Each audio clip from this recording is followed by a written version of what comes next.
Here we're talking about something called an externality. So this chapter is about market structures, which we've covered, and market failures, which you got to think about what this means here. A market failure in economic terms is when something fails to be inside the market.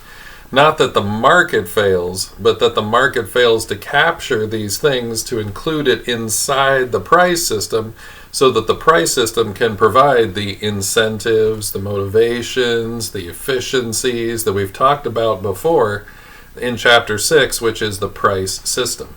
So you've got to understand what economists mean when they say market failure. They don't mean that the market fails. They mean that the market fails to capture this certain thing. It is external to the market, and therefore because it is external, then it is not affected by the incentives of the price system, the efficiency of the price system, the speed of the price system, the information signaling of the price system. It's external. Okay? So it is a cost or a benefit that is external to the market. So the easier way to understand this is to start with the negatives. So in order to have an externality, you have to have at least three groups or three people. You have to have a buyer, you have to have a seller, and you have to have some third party that is external to their transaction, yet still bears a cost or sees a benefit. So if we think about it in those terms, let's take a look at a negative externality. The classic for negative externalities are smoking. So secondhand smoke. If someone is smoking, they want to be smoking because they bought the cigarette. The cigarette manufacturer sold it to them. They've made a transaction, but the smoke is breathed by other people. Secondhand smoke.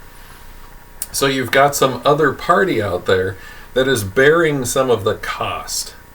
This is a negative externality because the market had the transaction, but a third party is bearing a cost of that transaction in the first place. Okay?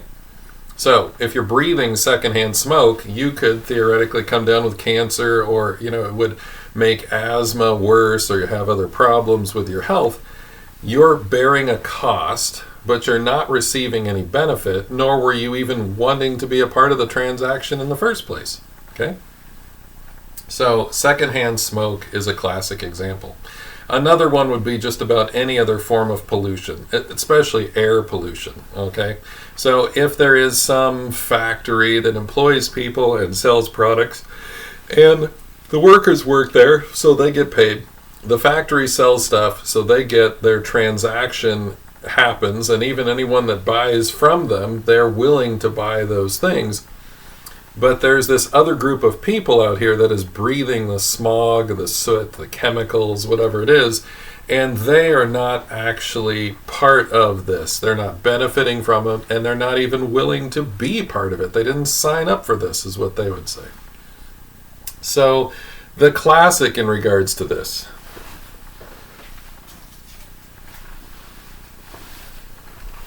need my cough drop. The classic in regards to this would be down at the railroad tie manufacturing plant in the Dalles. So for years, the Dalles has had this lingering creosote odor that has been around the town. People said, well, we don't want to stop that because it'll kill jobs. Okay, well, so those people are saying, I'm getting a positive externality because those people who have the jobs at the railroad tie plant then can spend their money around town, and that boosts my business, my real estate, my whatever, and so we don't want to hamper that in any way. But there are other people who said, I don't see those benefits, all I see is the negative. I'm breathing this railroad tie plant creosote smell, and I don't like it. So what happened is they entered into a class action lawsuit where people of the Dalles actually sued the railroad tie plant, and they won that ruling.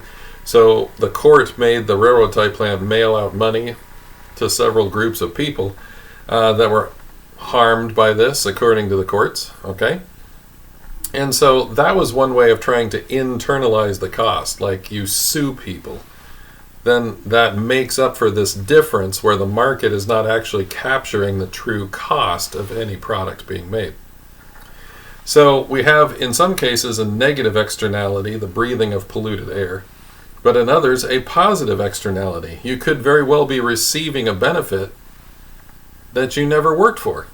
For example, if my neighbors fix up their houses, then it raises the value of my house along with theirs. I'm not doing anything to help fix up my house, but because they fix theirs, all the property values go up around me. The property value of my house goes up too, and I don't do anything. So that would be a positive externality. I have made no transaction. They have. They went to Home Depot and they bought a new roof and they put it on. That's a transaction they had, but as a third party, I'm benefiting from it and I didn't do anything. So that is known as a positive externality. It is outside of the marketplace. So these are some things you got to be thinking about when you look at positive and negative externalities, and usually they go in pairs.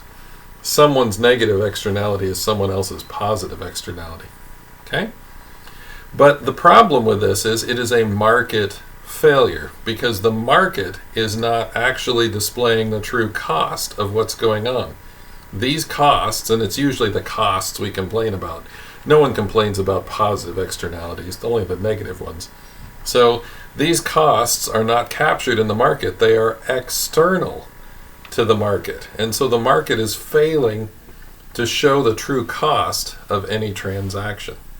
So how are we going to fix this? Well, an economist in the late 1800s, early 1900s, his name was Cecil Pigou. He was British. And he came up with fix it with taxes was his idea. He said the government simply assigns a tax equal to the externality. Okay? Makes total sense, seems totally doable, and when you come down to trying to do it, is absolutely impossible. And Pigou himself even points this out, as we'll see in one of our videos. Okay? He says, look, special interests are going to come in on these corrective taxes. Sectional pressures are going to be applied. That means like different states are going to, or regions are going to say, do this, no, do that. Politicians will be corrupted. Politicians, even if they're well-meaning, might not care, like, oh, it's a good idea, but I don't care. And the biggest problem of all that he said, and that we understand, is that what is the right amount? Like, you have secondhand smoke, so how much damage is being created? You don't know. Some is. 2%, 10%, 9%, 25%? What is the right tax to apply here, and how do you distribute it to the people that are being harmed? See, the problem is the information we need is outside of the market price system. Otherwise, the market would do it for us. But because it is external, the market doesn't know what the right price is or the right tax to apply because that information isn't there. That's what happens when you don't have price signals. But how does the government know any better than the market? And it turns out that it doesn't. And so government officials simply, blindly pick and say 9%. And they charge a tax on cigarette manufacturers of 9%, and it goes to healthcare remediations for lung cancer patients. Okay, And so what you've got is this solution right here, while an interesting solution, is not very accurate because no one knows what the right amount is. It's impossible to determine. It's outside of our knowledge, and that's why the market can't figure it out either, okay?